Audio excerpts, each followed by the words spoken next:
I was around 8 years old when I first was introduced to alcohol. I was given the alcohol by an older adult, of course, and I still remember vividly the taste of it. And it was a tall boy, a Slits tall boy.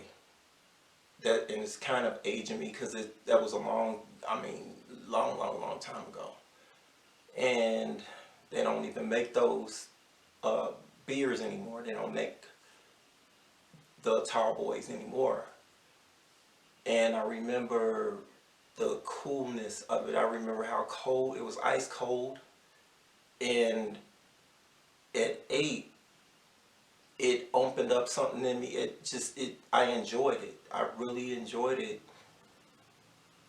And I remember asking this person to give me another sip of it because that's how good it tasted. But I didn't know that it would open up a Pandora's box, if you will, a Pandora's box of trouble. I didn't know that the same time at 8, that's when I was introduced to heroin. And what happened, I was left my grandmother's house. I wasn't supposed to be around the corner to begin with. And I went around the corner to this older man's house. I used to go to his house. He had the coolest posters on the walls and the fishnet. It was like fishnet netting that people used to put on their ceilings. And he just, the apartment was just really cool to me. Interesting stuff to look at, and had great music. He played great music as well. And I was into older music at that time, older artists. And I remember going up the steps to the apartment and just walking in. And it was a beaded curtain that separated the kitchen from the dining room area. And I saw a man and a woman. They were in there and they had everything. They had the needles filled with this brown stuff. They had saran wrap laid out on the table. They had medicated Vaseline. They don't even make that anymore. They had that out, and they had the everything prepared, getting ready to shoot up, and you can feel the electricity in the room. And it was like an energy holding me from that area. But I was so inquisitive and curious. It was also drawing me toward where they were. And it was like a force field. And I can't remember leaving. I don't remember anything that happened after that moment. I don't know what happened.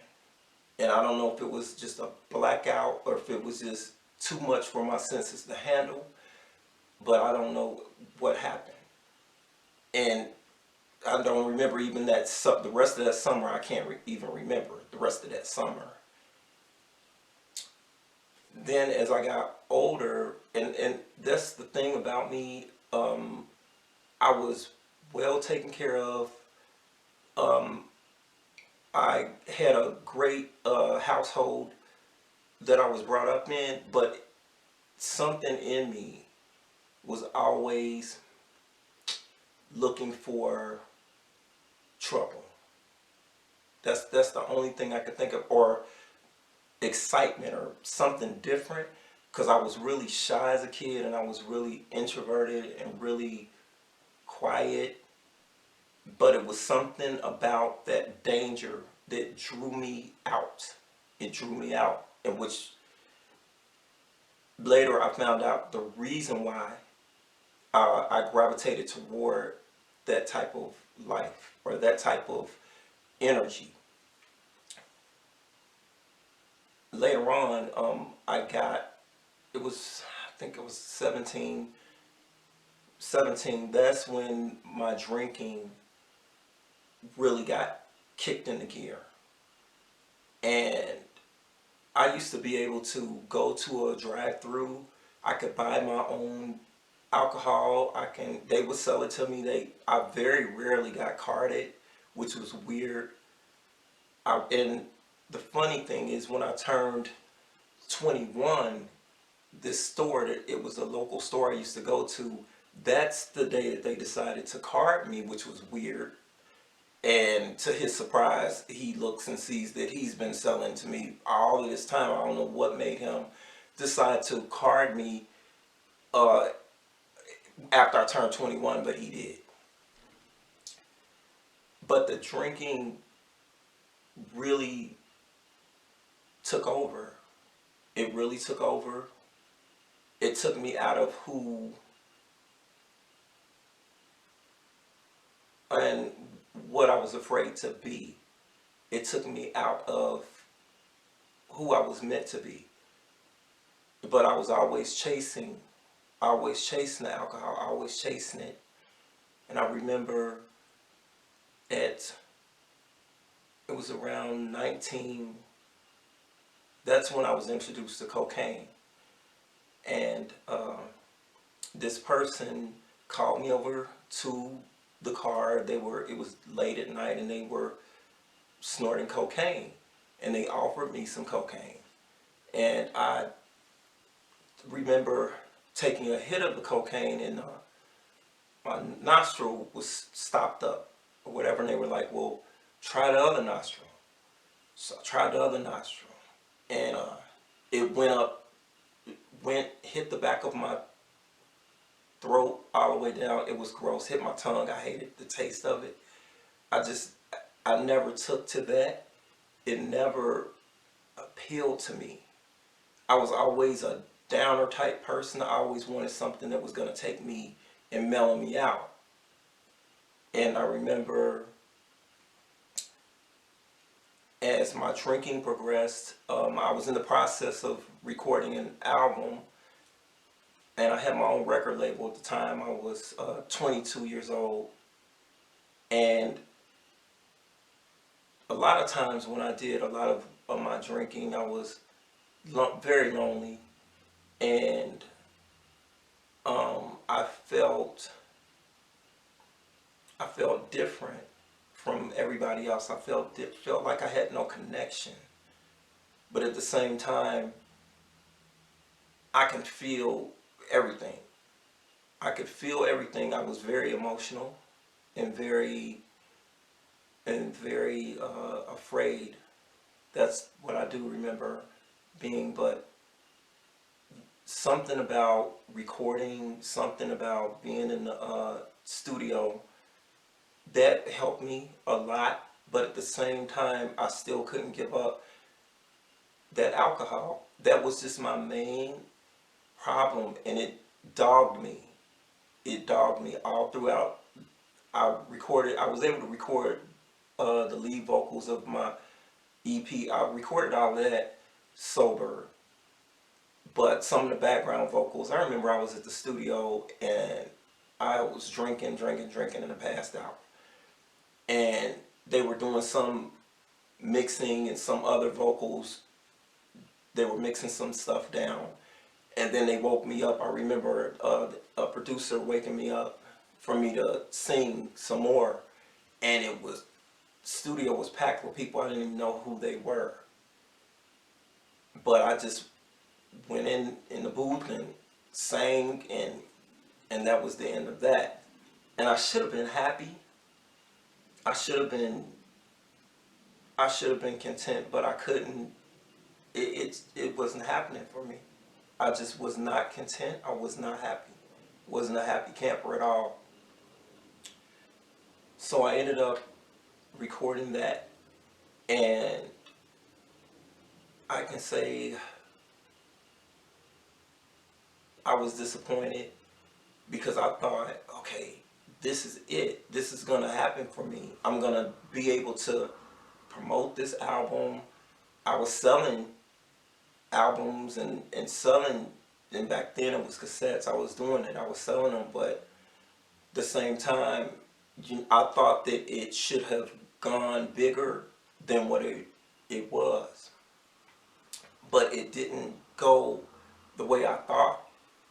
So I know too, well, I will admit that I was spoiled growing up too. My mother gave me everything, anything that I wanted. It also made other people jealous of me because I did have a lot.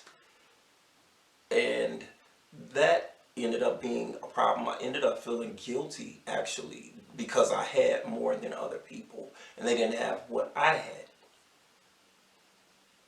So I remember hanging out with it was a dope boy. We did not get along in high school at all. He hated my guts for some reason. And I remember I was just depressed and I was just like, oh, and I know he sold crack. And I was like, I don't know what got into me, but I was feeling down on myself and I was like, I want some of that crack. And he refused to sell me crack. He wouldn't give me the crack. He wouldn't sell me the crack. He wouldn't. And I'm thinking, wow, because you didn't like me in school. You couldn't stand me. But then I'm looking and I'm thinking, this person really had some type of feeling to where they didn't want to damage me. They didn't want me damaged. They wanted to keep me away. I mean, and the dope boy just stayed around me the whole night. I remember him never leaving, but never giving me anything, but just stayed there like watching me the whole time. And that was amazing. I feel grateful for him. I feel grateful that he did not. I feel grateful that he didn't sell me anything, but it wasn't no more than 2 weeks later. I was at a friend's house and they were passing this joint around, and I was just wondering, like, why is everybody getting so geeked over this joint? I knew it was laced with what I thought was powder cocaine. I later found out that it was laced with crack. Go figure. Seems like I was chasing it. Gonna chase it anyway, regardless of what happened 2 weeks prior. Now 2 weeks later, here I am. So they're passing it around, and I take a couple of hits off of it, and then it gets passed around again. And as this passed to me again, I accidentally drop it in a glass of gin. So everybody's like, oh, tripping. So I start thinking, I said, well, I have a blow dryer in my car. I can blow dry this thing dry. And I go to my car and I'm thinking, before I even got to my car, I was thinking, that's just stupid. Don't do that. Don't, just let it go. And it was almost like I had no impulse control. And all I can remember is all of us sitting around, huddled around this puny little joint, drying it off, trying to get that thing as dry as possible, just working on it feverishly, trying to get it dry.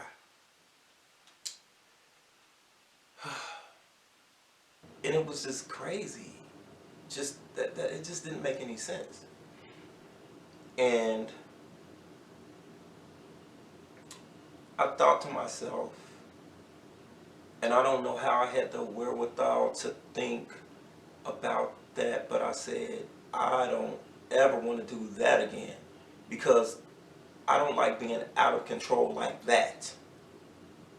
Which is weird to say because I was out of control with the alcohol. I remember it was times where I didn't have any money and I was scraping together like pennies so I can get, like, if I can just get 99 cents, I can get a 40 ounce of Milwaukee's Best. It's like 99 cents. And I was scraping it together just so I can have something to drink. And I managed to fuel that alcohol addiction. And I was going through a tumultuous relationship And it seemed like all the time I was always going through some type of turmoil in some type of relationship. It was ridiculous. And I ended up uh, getting a prescription, not a prescription, it was somebody else's, but I ended up getting Vicodin. And I would take the Vicodin and drink on top of the Vicodin.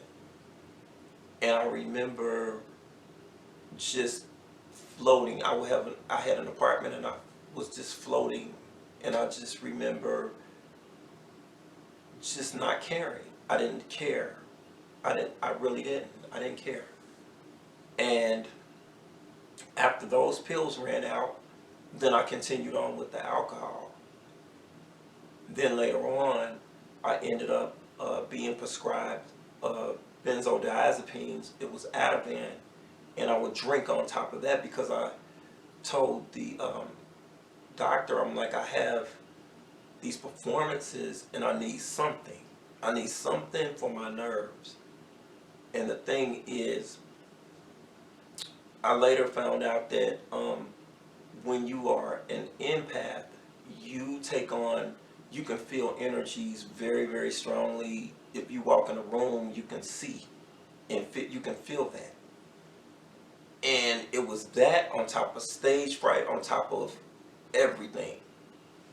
And me not knowing that with alcohol, it caused me to have major anxiety, just really bad anxiety.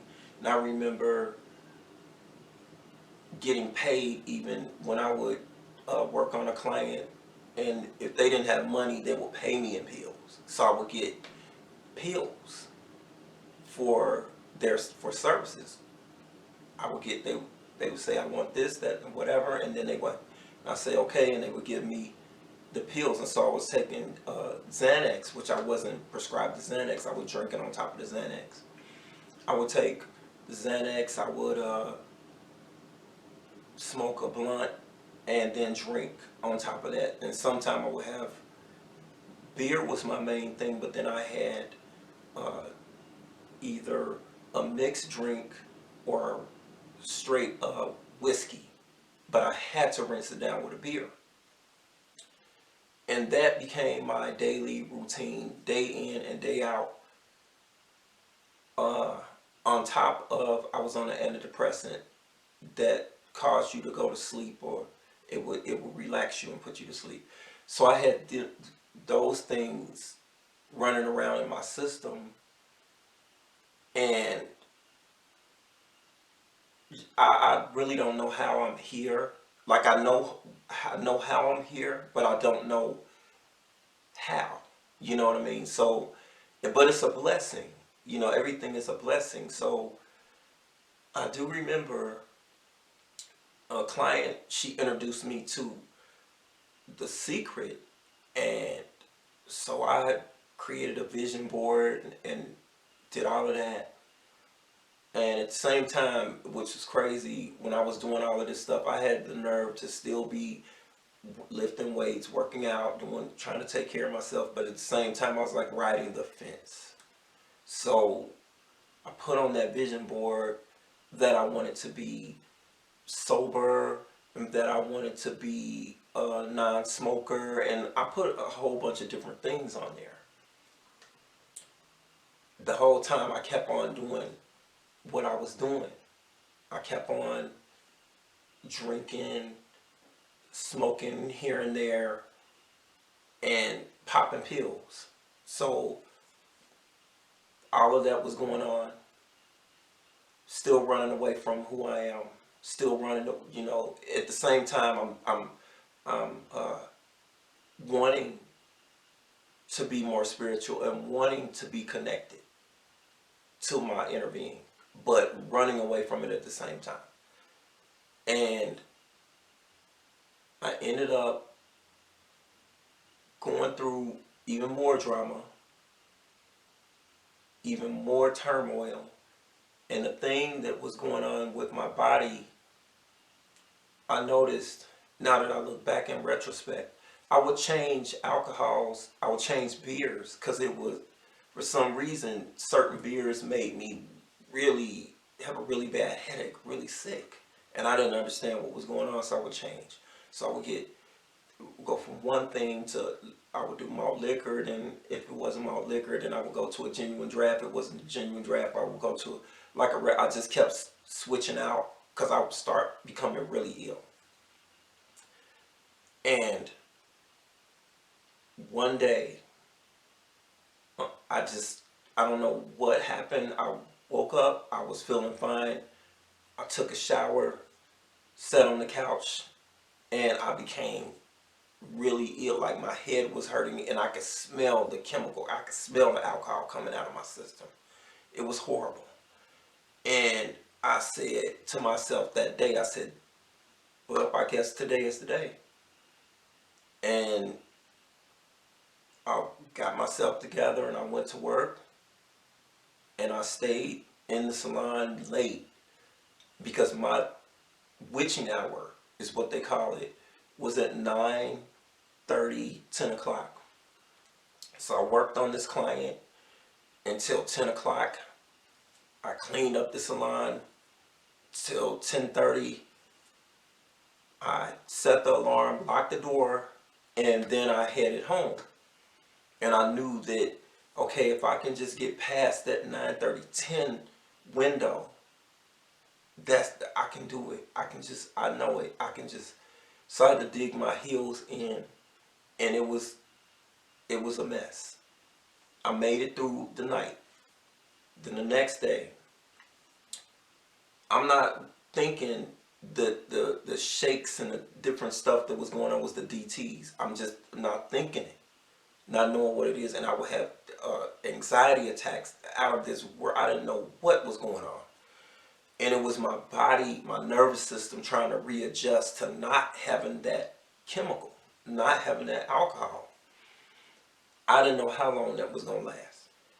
And I had been looking at like sober blogs and people's sober journeys and videos, and pouring through the damage that alcohol does. And I remember at one point in time, and this is when I ended up going to, I was in a mental hospital, but I remember I was under tremendous stress. I was working in a salon, and it was just high.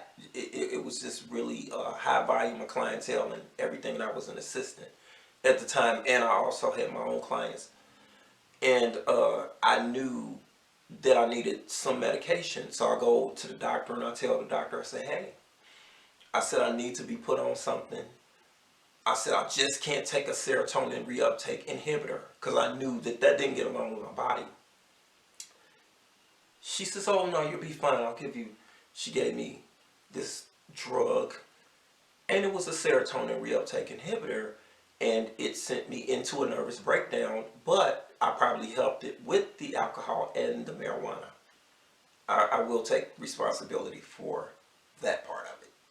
And so I ended up going away for a little bit. That didn't stop. The chemical addiction, that didn't stop. I was batshit crazy. After I even got out of it, I was crazy. They put me on correct medication, but I wasn't willing to do the work. And when you're not willing to do the work and look at yourself, it's going to be a mess. And of course, what I thought I was in the inside, which was disgusting, okay, I aligned myself with what I thought would be disgusting. And during this time, I had a problem too, because I couldn't stand to look at myself in the mirror.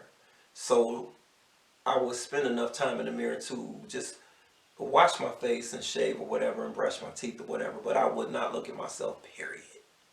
If it, you know what I mean, not for an extended period of time. And that took some adjusting to just love myself, but that was some of the things, and I had to really dig in. So I ended up doing a sober a sober journal, and every day I will write down how I was feeling as the days went on and progressed in my sobriety. And I thought that it would be like instantaneous, as far as feeling mentally better. And I really had to heal mentally. And it took me a good, I want to say, around the 3 year mark for the light switches to cut on and everything to really, for everything to get in the groove.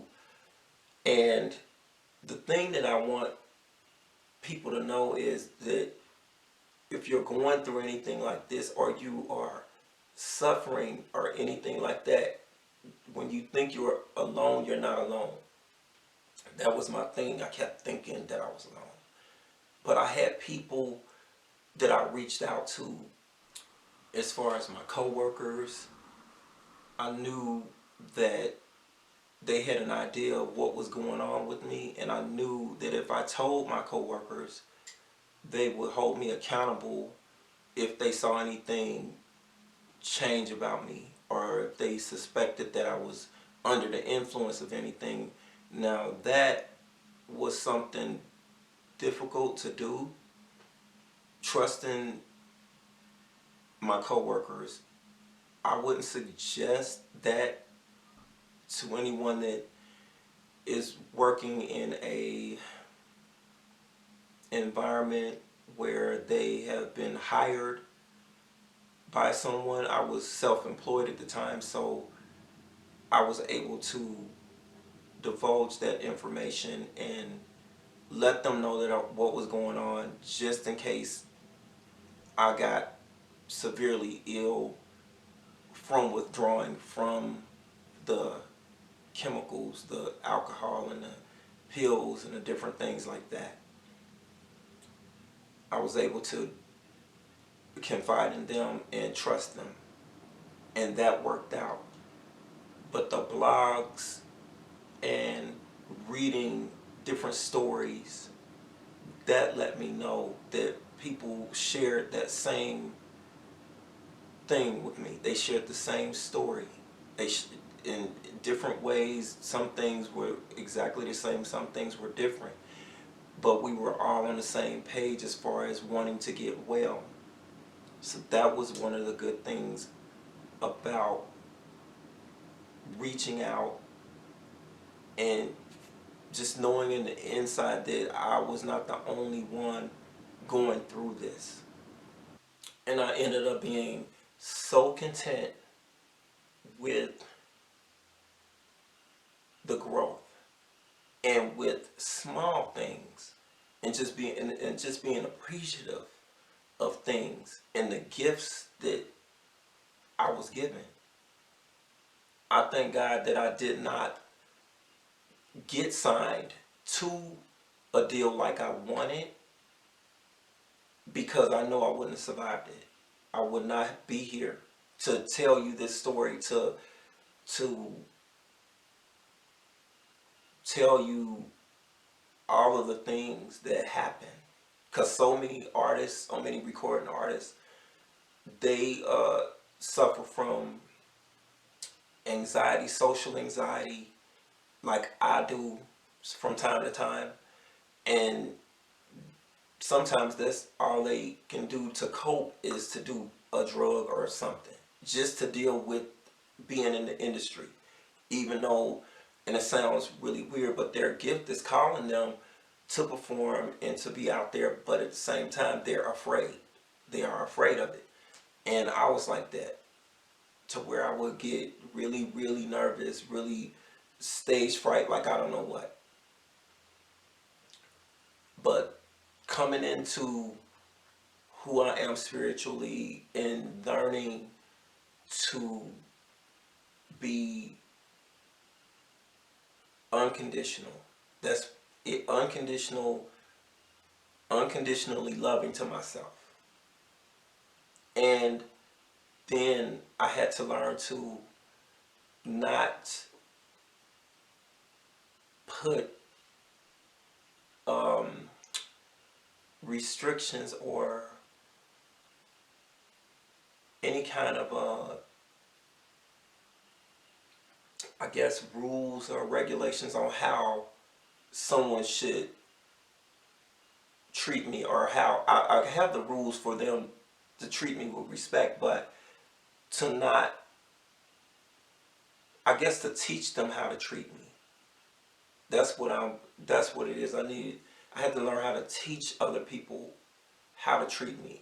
As far as me loving myself, then if they saw how I was loving myself, then that's when that circle comes back like that. So that is one of the things, because I had no real love for myself. And it's about finding the best part of you. I don't care what it is, and nurturing that best part of you. Because everybody is here for a reason. Some people think that they're not, worthy of this and worthy of that. Well, if you keep thinking that, that's what you will get. But everybody is worthy of love. Everybody. I don't care who it is. You're worthy of it. But that was the thing with me. It took me a long time to get to that point. And I would tolerate a lot of stuff.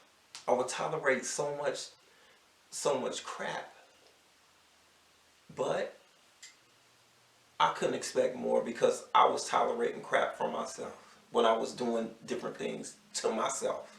So that's the thing I had to learn from 17. Of course, when you start doing any type of drug or alcohol, you stunt your growth at that age. So you're stuck at that. And then I had to grow up from that age of 17. And then, so imagine.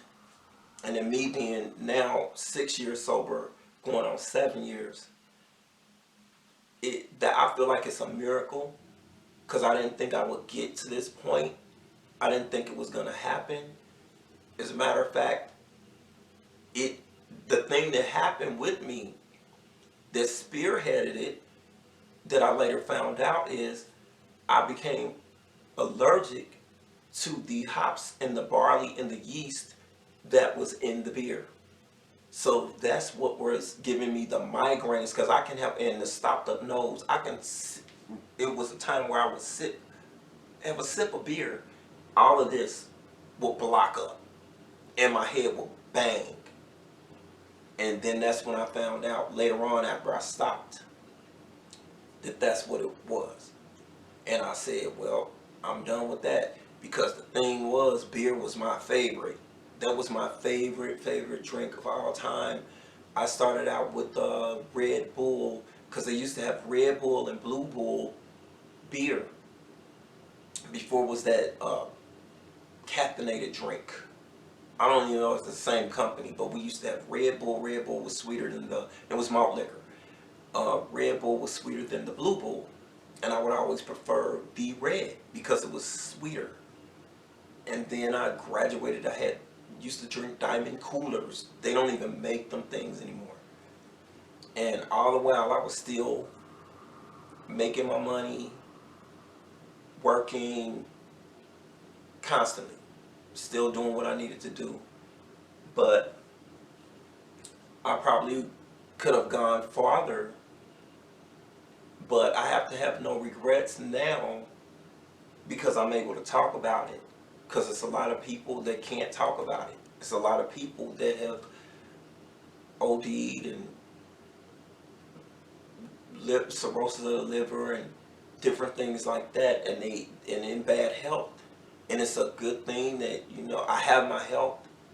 I have, I have everything. So that is the thing. And I want everyone to take the message away that you can make it just like I made it. You can make it. It's just one, and I hate saying that, one day at a time thing, but I was white knuckling it to hell and back. I was white knuckling it. It wasn't easy. I was white knuckling it. And I was like, I'm not going to no AA. I'm not going. I had to do it my way. So we all have individual ways that we do things. One way is not better than the other. But I had to make a way, and I had to make it to where it was conducive for my health and my staying sober. That's the only thing. I had to do it for me, and I had to come first. So don't forget, everybody, to give this video a thumbs up. You know, rate, comment, subscribe to my channel.